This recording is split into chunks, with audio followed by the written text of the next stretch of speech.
right, welcome back here at 6:41. One of the top New Year's resolutions every year is to exercise more, so we're helping you kick things off with a Move with Maddie. Kat Brady with Haven Yoga Studios joining us this morning with more. Kat, Happy New Year. Thank you. You too. Thanks for having us. Yeah. All right, so if you're watching at home right now, just take a quick break. I know everyone's got a busy morning, but this is only going to take a few minutes, and a few minutes of movement every day can really make a difference. Oh, huge difference. And I always say that movement is medicine for the body. So even if you can do 10 minutes at home in the morning when you wake up or before you go to bed, it's fantastic. So obviously coming to the studio is a much longer process, but yes, any movement is good for you. Absolutely. I like to just fit in little bits here and there in my day. Little walks, short things. Especially if you sit all day or you're hunched over on a computer or on a phone all day, moving through the spine, moving the hips, super beneficial. All right, lead us through. What are we going to start with this morning? Okay, so the first thing I wanted to show you is a cat-cow. So this is, we'll start on all fours. We'll head down to our knees and our hands. So tabletop, you want to position your wrists underneath your shoulders, your knees underneath your hips, and then you'll find this connection of movement with breath. So you'll take a breath in and you'll arch through the spine. So when you breathe in, you'll find a gentle back bend. And when you exhale, you'll stretch like a cat. So you'll push and round through the upper back. And you could do this a few times, especially when you wake up or if after like a lunch break, you've been sitting all day. Movement through the spine keeps the spine healthy long term. And then you find this connection of breath and movement. And it decompresses, moving through flexion and extension of the spine. Really, really healthy for you.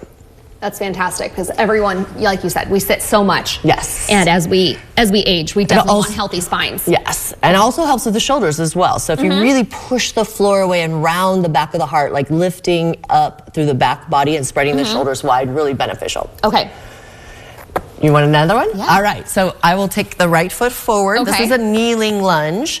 And this one really helps, again, with sitting all day because it helps stretch the back of the hip flex, the back leg's hip flexor. So if you're sitting and you need a little lengthening through the back hip, this is a really good one.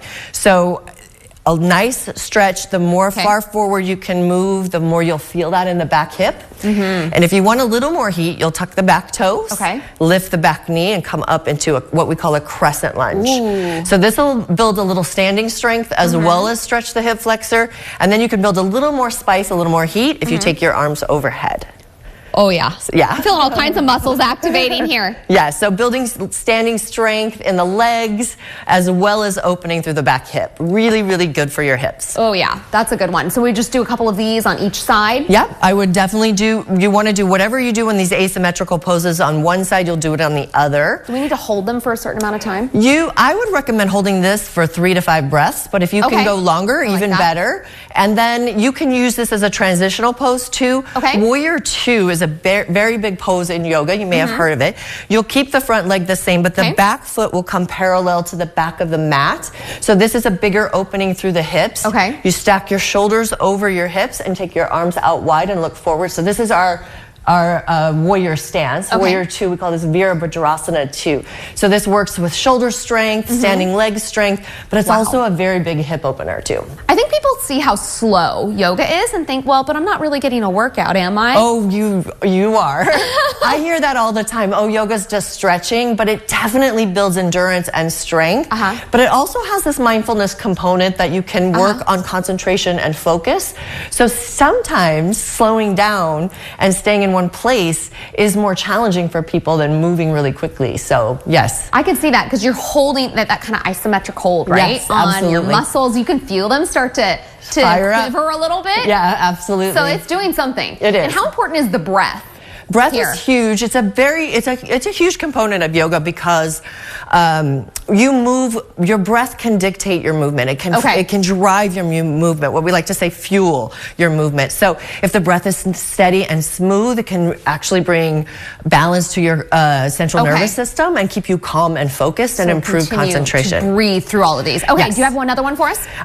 Forward fold is a really good one. So you just stand with your feet hip distance apart, and you'll hinge at the hips, bending down to touch your toes. Now, a lot of people will say, I can't do yoga, I can't touch my toes. but that's exactly why you need to do yoga. So we'll say start simple. Start with really deeply bend in the knees, a nice little gentle movement here. You can even place your forearms on your thighs to start. Now, as you get a little bit more flexible, which you will by continuing to do this with consistency, then you can start to straighten the legs and reach for the toes and allow the crown of the head to fall toward the earth. So this is really helpful to stretch the entire back body, your whole posterior chain.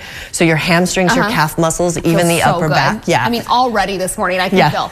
Yes, and it also increases blood flow to the brain, so it helps your cardiovascular system. It can even lower your blood pressure. Okay, all right, just incorporate a few minutes of movement in your day. You're really going to feel the effects. Kat, thank you so much for coming in. Thank you for having me.